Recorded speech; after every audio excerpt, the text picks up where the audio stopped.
Saludos a todos. Vamos a continuar con nuestro estudio en las iglesias del Apocalipsis y en esta parte nos corresponde repasar y estudiar, aprender y ejecutar en nuestras vidas como creyentes la sexta parte de la iglesia de Esmirna. Ya con esto estaríamos terminando esta parte de la iglesia y estamos en el periodo de recompensas, es decir, aquello que el Señor promete de manera puntual a la iglesia de Esmirna, pero que recordemos que estas promesas no se circunscriben a solo la iglesia de Esmirna, sino que incluyen a toda la iglesia del Señor. Eso nos hace partícipes a cada uno de nosotros, creyentes en el Señor Jesucristo y confesos en el Señor Jesucristo, de estas promesas que el Señor le hace. Estamos, por tanto, en la parte de las recompensas. Vamos a iniciar con esta última sección, esperando que sea de bendición, como siento yo que ha sido las anteriores partes, así como la iglesia de Éfeso, ya que la idea es que aprendamos y que nos comportemos según la enseñanza que el Santo Espíritu nos revela a cada uno de nosotros. Vamos a iniciar entonces con las recompensas y veamos qué nos dice el Espíritu de Dios. Así iniciamos con la Filmina 53 y habíamos visto en el estudio anterior parte de las recompensas de lo que el Señor le dice a la iglesia de Esmirna que Él le dará, con base en la fidelidad que ellos demostraron al momento en que el Señor les escribe la carta. Y la recompensa que el Señor les había dicho es que Él les daría la corona de vida, que repito y recuerden, esa misma corona de vida que los siervos del Señor en Esmirna, que fueron fieles en aquel momento puntual en el que el Señor envió la carta, es la misma corona de vida que el Señor nos ofrece a cada uno de nosotros. Por lo tanto, esforcémonos y hagamos el propósito necesario para que nuestro comportamiento sea tan correcto como lo fue en el de la iglesia de Esmirna. Y además el Señor le hace una promesa más a la iglesia cuando en el versículo 11 le dice: el que venciere no sufrirá daño de la muerte segunda. Esta recompensa es, repito, para los fieles de la iglesia de Esmirna, a quienes ya hemos visto cómo el Señor no tiene nada que recriminarles, y destaca esta iglesia porque recordamos que en el caso de la primera iglesia, la de Éfeso, la única recriminación que le hace es: has dejado tu primer amor. Y habíamos hablado extensamente acerca de esto. Ese primer amor es aquel entusiasmo, aquel gozo, aquel deseo de servir al Señor y hacer las cosas según el Señor nos instruye, nos manda, nos enseña en su santa palabra, que lo llevó a los miembros de la iglesia de Éfeso en aquel momento a desarrollar un altísimo servicio en favor de su Señor y a ser capaces de identificar incluso a los falsos maestros que trataron de entrar a la iglesia. Y a ellos también se les dijo: al que venciere. Yo creo que en esta parte ya tenemos claro que esta expresión no es para nada ningún cuestionamiento, es decir, no es que alguien se iba a quedar en el camino. No, el vencedor es aquel que ha, como dije hace un rato, creído y confesado al Señor Jesucristo como su Salvador. Romanos 10, 9 y 10 así lo confirma. Entonces, los miembros de la iglesia de Esmirna, como en su momento los fieles que había en Éfeso, también se les dice: al que venciere van a recibir las recompensas que el Señor tiene preparado. Ya que la iglesia de Esmirna no tiene ningún reproche, pues también a ellos se les dice: al que venciere. Es decir, veamos que en este caso, si en Éfeso fallaron y el Señor les dice: a los vencedores les voy a dar estas recompensas, a los de Esmirna, que no tienen absolutamente nada que reprochársele, el Señor también le dice: al que venciere. Y significa que tanto había vencedores en la iglesia de Éfeso como había vencedores en la iglesia de Esmirna, y como vamos a ver en las otras iglesias, también hay vencedores en las que siguen. Por lo cual podemos sacar una conclusión obvia: el hecho de que el recibir las recompensas que Dios da a su iglesia, a la de Esmirna, como a las otras iglesias, conforme las vayamos estudiando, no se mide por esta frase. Es decir, no es que el Señor diga: mira, si sos vencedor, te doy esto. Si no sos vencedor, entonces no te doy nada. No, esa no es lo que el Señor está enseñando.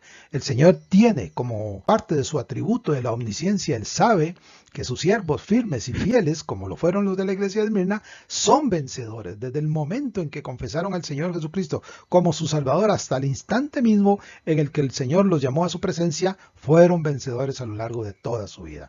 Esta frase es simple y sencillamente lo que el Señor está diciendo, es que hay un grupo de verdaderos creyentes dentro de las paredes de la iglesia que seguirán siendo vencedores, no importa qué, como lo fue el caso de la iglesia de Esmirna, que a pesar de la persecución, siguieron siendo fieles al Señor.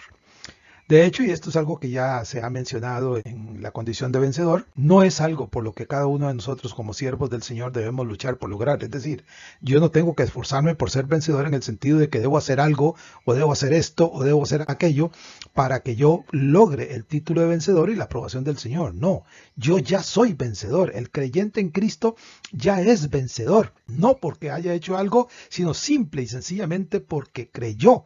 Y esto es algo que debemos tener totalmente claro. Creyó en Jesucristo como su Salvador. Yo creo en Jesucristo como mi Salvador. Yo le confieso como mi Salvador y solo por ese acto el Señor me declara vencedor.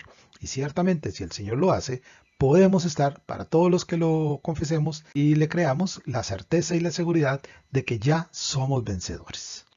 Pasamos ahora a la Filmina 54 y seguimos con la parte de las recompensas que el Señor le ha prometido a su fiel iglesia en Esmirna y enfatizando un poco sobre lo que significa el acto de ser ya vencedor del creyente sin que medie algún mérito por parte del siervo, ya que no tiene nada con que presentarse delante de su Señor, salvo el acto de arrepentimiento y la petición de perdón de pecados que el Señor le concede y lo convierte en vencedor.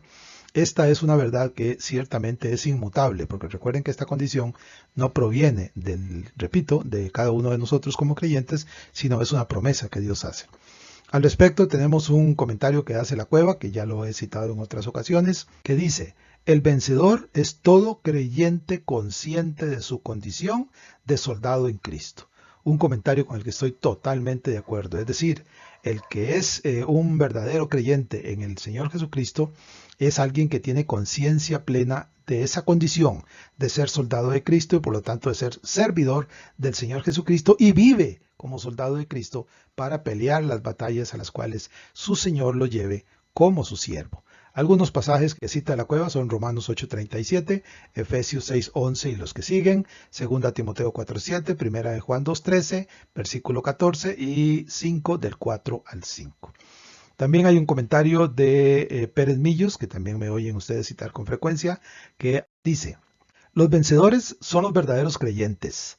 Solo el creyente es vencedor porque está en Cristo. Vean qué importante esto. No es mérito, como dije hace un rato, del siervo. Es solamente el favor misericordioso y por gracia del Señor Jesucristo. Y lo podemos ver en Romanos 8:37. Continúa Pérez Millos y dice: solo en Cristo se puede alcanzar victoria y solo Dios nos lleva en triunfo siempre en Él.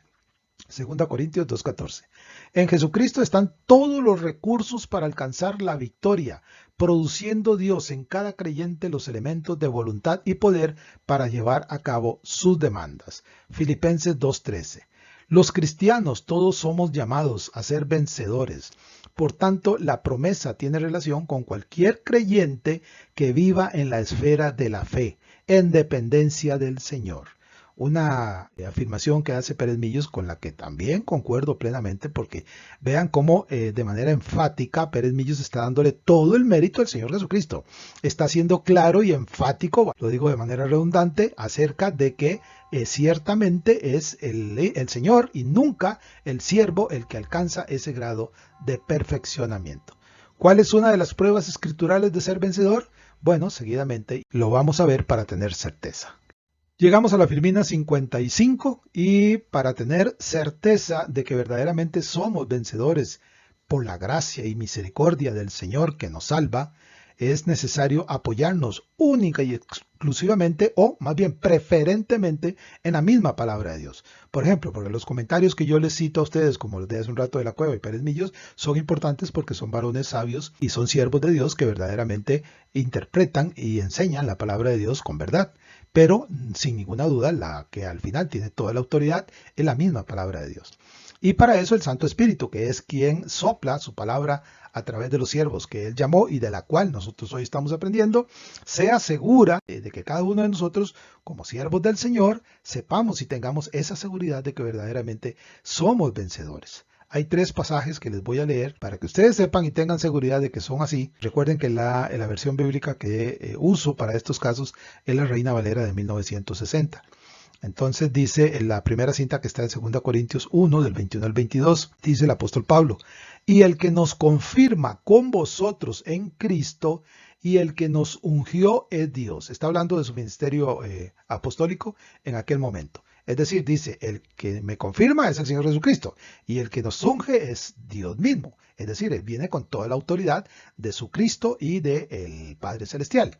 Continúa el versículo y dice, el cual también nos ha sellado. Vean qué importante es esto. Sellado es señal de pertenencia y nos ha dado las arras del Espíritu en nuestros corazones. En otras palabras, hemos sido sellados con el Espíritu de Dios en nuestros corazones para indicar que le pertenecemos a Dios, que somos propiedad exclusiva de Dios. ¿Eso a quién se le da? A un vencedor que nunca va a perder esa condición porque ya ha sido tomado por el Santo Espíritu como propiedad eterna de Dios. El siguiente pasaje está en 2 Corintios 5:5 que dice también el apóstol Pablo, mas el que nos hizo para esto mismo es Dios, quien nos ha dado las arras del Espíritu. Parecido al versículo anterior y vean cómo lo está confirmando y vean lo importante de esta confirmación porque no es un hecho aislado el que Pablo hizo en la cita anterior, sino que aquí está confirmando dentro de la misma carta de 2 Corintios las arras del Espíritu, es decir, la señal por la cual se declara que cada uno de aquellos que ha sido declarado justo delante de Dios, perdonado sus pecados y limpiado de toda maldad, es propiedad exclusiva de Dios y el Espíritu llega hasta esa persona a morar en su corazón para dar esa garantía. Y la tercera cita, que es también del apóstol Pablo, está en Efesios 1, 13 y 14. Y dice, en él también vosotros, habiendo oído la palabra de verdad, el evangelio de vuestra salvación y habiendo creído en él, obviamente se refiere al Señor Jesucristo, fuisteis sellados, otra vez vean el énfasis, fuisteis sellados con el Espíritu Santo de la promesa, que es las arras de nuestra herencia hasta la redención de la posesión adquirida para la alabanza de su gloria. ¿Qué está diciendo el apóstol Pablo aquí? O qué, más bien, ¿qué dice el Espíritu a través del apóstol Pablo? Que al ser sellados, un sello es una señal de propiedad, como dije hace un rato, y ese sello es el Santo Espíritu, indicamos que somos propiedad divina. Es la promesa, las arras, la señal de trato de una herencia que nos ha sido prometida en la presencia de Dios. ¿A quién? A los vencedores en Cristo. ¿Cuándo se va a cumplir? En el momento en que los días del hombre lleguen a su final y entonces la redención de la posesión adquirida, es decir, cada uno de nosotros como creyentes y siervos de Dios, lleguemos hasta la presencia de Dios y se cumpla aquello que Dios nos prometió. Esto para alabanza de su gloria. Y como esto es inmutable y eterno, significa que no hay poder en el universo que lo pueda jamás ni cambiar, ni alterar, ni detener, ni hacerle ni una fisura para que no se cumpla, entonces podemos tener absoluta seguridad cada uno de los que confesamos y le creemos al Cristo como siervos fieles de que yo, verdaderamente como usted que le cree al Señor, es un vencedor, no porque lo diga yo, o no porque me estoy engañando, autoconvenciéndome de que lo soy, sino porque la misma palabra de Dios me da la garantía de que soy un vencedor. El que me llama vencedor es el Señor. El que me llama vencedor es el Santo Espíritu de Dios. El que me llama vencedor es el Padre Celestial. Y no hay nada, repito e insisto, no hay nada ni nadie que nos pueda quitar esa condición que es eterna. Seguimos con la Filmina 56, siempre estamos en el área de recompensas y siempre estamos en la última parte del versículo 11. Esta parte de las recompensas se componía de 9 filminas, aquí estamos en la octava de las 9 que componen esta parte. Y tenemos entonces que la promesa a cada uno de los vencedores, como en este caso se le ha dicho a Esmirna y como ya se le dijo a la iglesia de Éfeso, y que es extensible para todos los creyentes del Señor en todo tiempo y lugar, es que no sufrirá daño de la muerte segunda. Esto es importante porque dentro de la correcta exégesis de la palabra de Dios, algunos tienen confusión con respecto a eso o ideas que no se apegan a lo que la palabra de Dios dice. Y normalmente para el resto de los mortales que no son gente que busca de la palabra de Dios para aprender de ella y para seguir las enseñanzas del Evangelio del Señor, esta es una expresión muy extraña, es totalmente incomprensible. ¿Cómo que muerte segunda si se muere solo una vez? ¿Quién se muere 2 veces? Bueno, pues aquí la palabra de Dios dice que hay una segunda muerte para cierta clase de personas. Y el Señor le ha dicho a los de la iglesia de Esmirna, ustedes no van a pasar por una segunda muerte. El Señor me está diciendo a mí, como se lo dice a usted, Kenneth, vos no vas a pasar por una segunda muerte. Y usted, mi querido hermano que me escucha, no va a pasar por una segunda muerte. ¿Por qué? Porque recuerde lo que leímos hace un rato. Hemos sido sellados por el Santo Espíritu. Somos propiedad exclusiva de Dios. Y por lo tanto, esa condición de segunda muerte no nos va a alcanzar. Obviamente, los seres humanos, todos, tenemos muy claro que la muerte es inevitable. Ahí no hay forma de que alguien pueda decir que no va a pasar por ahí, porque eso no va a pasar. Y entonces cuando alguien como nosotros, creyentes y conocedores de la palabra de Dios, les hablamos de una segunda muerte, pues esa gente va a creer o que estamos locos o que estamos inventando algo que no tiene ningún sentido. Pero la verdad es que en la palabra de Dios lo dice, lo enseña, lo confirma, y por esta razón, por esa incapacidad de la comprensión de estas verdades tan profundas de la palabra de Dios que estamos tratando de aprender y de entender, es por lo que Pablo escribe en 1 Corintios 1:18, cuando dice, refiriéndose a esas personas, para quienes la muerte segunda es un absurdo, jamás han escuchado el término, Pablo dice que la palabra de la cruz es locura a los que se pierden. Este término es locura para la gran mayoría de las personas que no tienen ni idea de lo que significa y no tienen ni idea de las gravísimas implicaciones que significa la muerte segunda. Y para eso, repito, estamos nosotros aquí como hijos de Dios para conocer y entender la diferencia de lo que es la vida antes del Señor Jesucristo, es decir, antes de que lo conociéramos, antes de que el Señor nos encontrara, totalmente derrotados, totalmente vencidos, totalmente candidatos inevitables a la condenación eterna, pero el Señor nos rescató y después de conocer a Cristo logramos entender lo que significa, de dónde nos sacó el Señor y sobre todo de lo que nos está evitando, por lo cual pasemos, que es precisamente esta muerte segunda. Porque si el Señor le promete a una iglesia fiel como Esmirna no sufrirá daño de la muerte segunda, ciertamente podemos estar seguros de que cada uno de nosotros, que también somos vencedores en el Señor Jesucristo, no vamos a pasar por esa situación de una segunda muerte. Bueno, pues para tratar de entender qué significa la segunda muerte, vamos a ir a la Filmina 57. Y esta frase, que repito, si uno se la dice a una persona de la que apenas sí sabe que la Biblia existe, pues no solo no va a entender nada, sino que va a creer que esto es parte de algún libro mitológico de los tantos que abundan en este mundo. Pero nosotros estamos aquí para aprender, para conocer lo que significa y para darnos cuenta de la gravedad, sobre todo si tenemos conocidos, familiares, seres queridos que todavía no han hecho una decisión por el Señor Jesucristo y que tristemente, si no lo hacen antes de sufrir la primera muerte por la que todos pasan, van a pasar por esta segunda muerte y lo espantoso que es. Entonces, ¿qué significa esto? ¿A qué otra muerte se refiere el Señor en esta carta? Bueno, pues para tener conciencia clara de lo que significa, obviamente, otra vez, la fuente fidedigna para cada uno de nosotros es la palabra de Dios. Y lo primero que vamos a ver es lo que nos dice el escritor de la carta a los Hebreos en el capítulo 9, versículo 27, cuando afirma, refiriéndose a todos los seres humanos, dice, está establecido para los hombres, aquí habla de todos los hombres, que mueran una sola vez y después de esto el juicio. Esta es una verdad que todos los seres humanos conocemos y de lo cual estamos completamente seguros. Pero entonces, aquí, obviamente, si no tenemos la claridad y continuamos en el estudio, vamos a quedar confundidos nosotros también. Porque si el escritor de la carta a los Hebreos afirma que solo se muere una vez y después el juicio, entonces, ¿dónde está la segunda muerte? Bueno, tenemos claro que esta primera muerte, o esto que señala el escritor de Hebreos, que está establecido para los hombres, el que mueran una sola vez, es para todos los seres humanos, desde Adán hasta el último, que ha de estar presente cuando el Señor venga en su venida gloriosa. Todos los seres humanos van a pasar por la muerte, excepto, y esto es algo que podríamos estudiar más adelante, aquellos por quienes el Señor vendrá y tomará para sí mismo, para llevarlos a su morada celestial, sin que tengan que pasar por la muerte en lo que se conoce como el rapto de la iglesia. Y esto es algo que algunos no creen, otros cuestionan, otros se ríen, pero bueno, el Señor no solo tiene el poder, tiene la voluntad.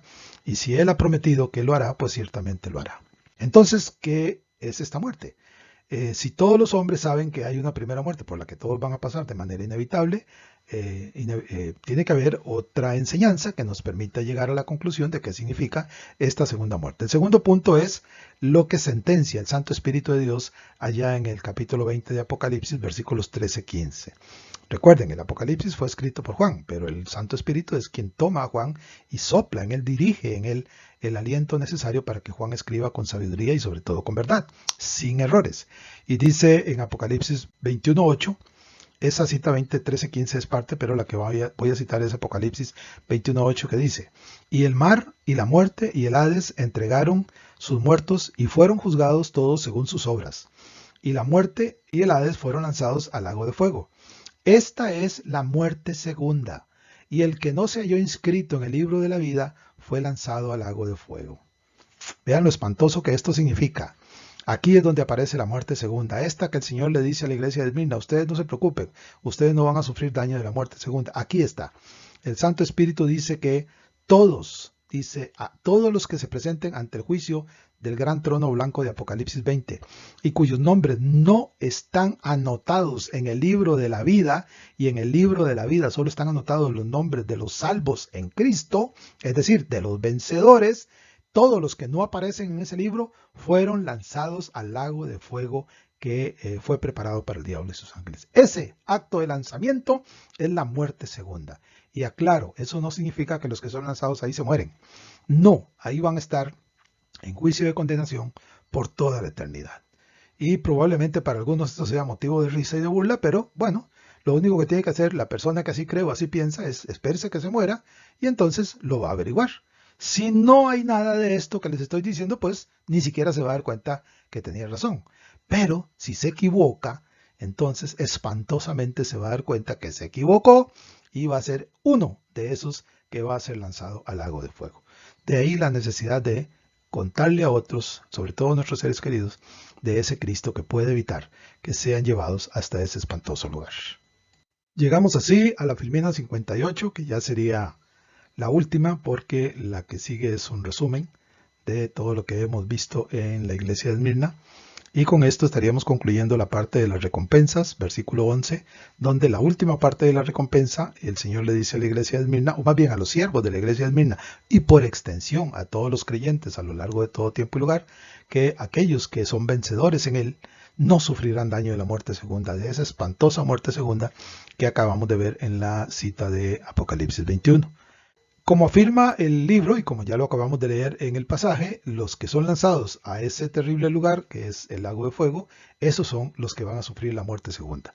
¿Quiénes son ellos? Todos los que a lo largo de la historia insistieron en negar al Señor Jesucristo como Salvador, aquellos a quienes se les predicó y no quisieron creer en Él, aquellos que lo despreciaron, aquellos que lo rechazaron, aquellos que lo crucificaron, aquellos que le escupieron, aquellos que a lo largo del tiempo persiguieron a sus siervos y los mataron, los torturaron, le hicieron toda clase de males. Todos esos que en algún momento determinado se negaron a creer en el Señor Jesucristo y prefirieron amar las cosas del mundo, todos esos son los que sufrirán la muerte segunda.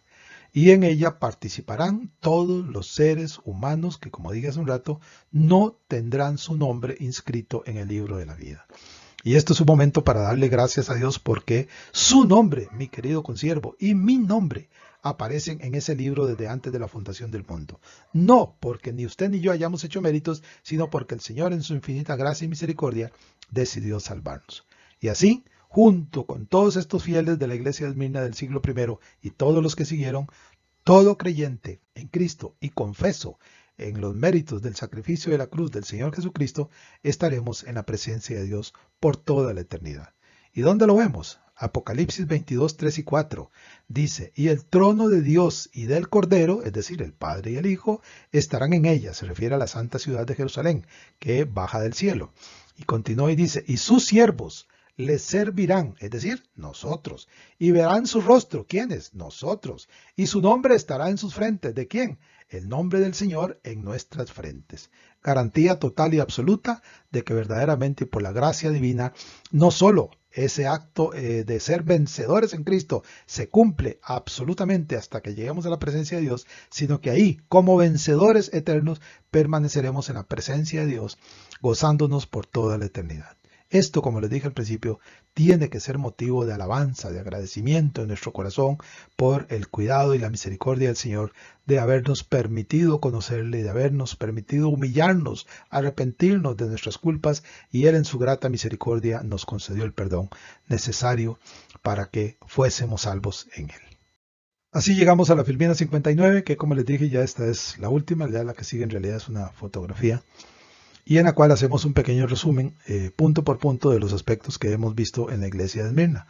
Por razones obvias, no vamos a entrar en detalles amplios, sino simplemente en pequeñas afirmaciones que están anotadas ahí, porque ya todo el estudio ya lo dimos a lo largo de las 6 partes que hemos estado escuchando. Si quieren ampliar un poco en alguno de estos aspectos, pues solamente hay que ir a los estudios anteriores y ahí en el que corresponda escucharán las explicaciones necesarias.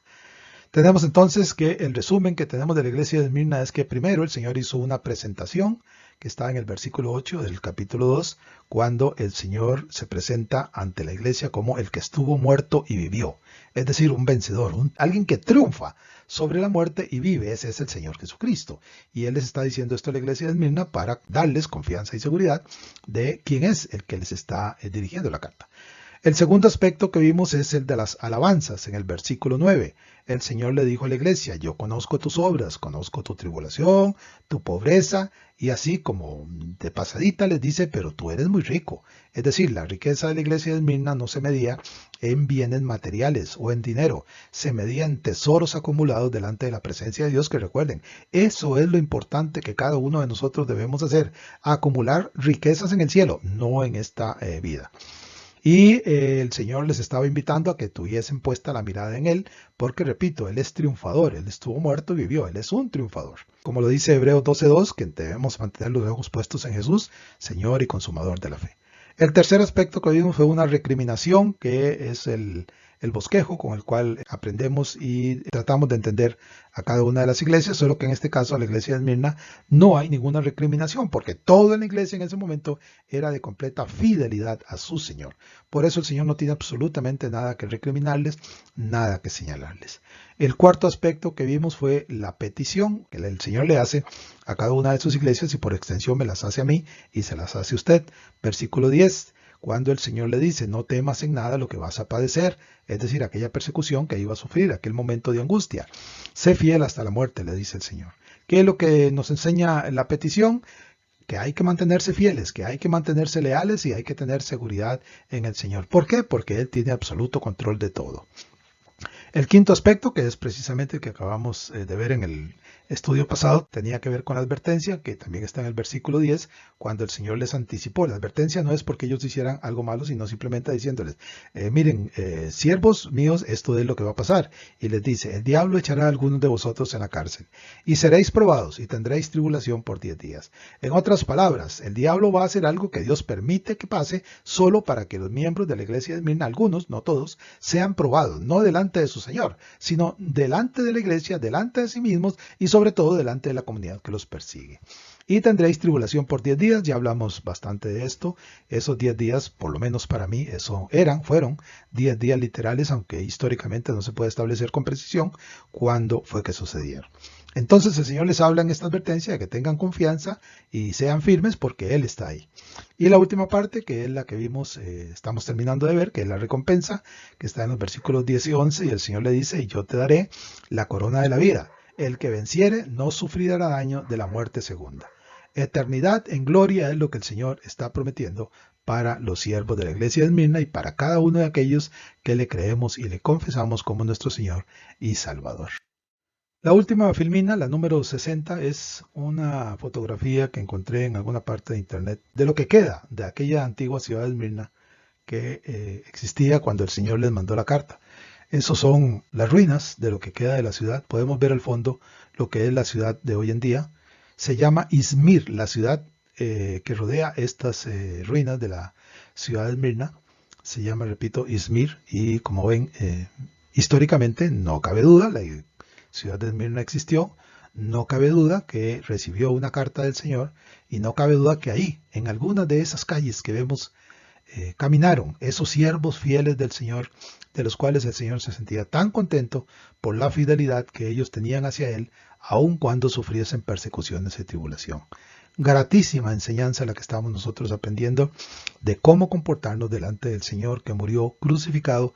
Ahí puse una visión de fondo en la filmina del Cristo crucificado, de que ese acto de crucifixión es lo que hoy nos tiene a nosotros, por gracia divina, como salvos en la fe en el Señor Jesucristo. Muy bien, aquí entonces estaríamos terminando la iglesia de Esmirna. Repito, hemos concluido la sexta parte y ya todas están en el canal de YouTube. Asimismo están en las plataformas de Spotify. Solo que recuerden que en Spotify es solo audio. Y para ver las filminas hay que entrar a YouTube. Nada más quisiera ya antes de despedirme, pedirles por favor, si ustedes conocen de alguien que puede estar interesado en conocer del Señor o de aprender de las iglesias, invítelo a participar, mándele esta dirección de cómo accesar a estas filminas y quizás de alguna manera también esas personas puedan llegar y a recibir el llamado del Señor y contarse entre los salvos. Recuerden que tenemos como creyentes un mandato claro y firme en cuanto a promocionar, para decirlo de alguna manera muy contextual, el Evangelio del Señor Jesucristo. Debemos participar de que el mensaje del Señor sea predicado, y esta es una forma que podemos participar para que el Evangelio del Señor llegue a otros que de otra manera probablemente nunca se darían cuenta de que hay salvación en el Señor Jesucristo. Gracias por escuchar, gracias por participar, gracias por permanecer, y con la ayuda del Señor nos estaríamos escuchando la próxima semana. Dios los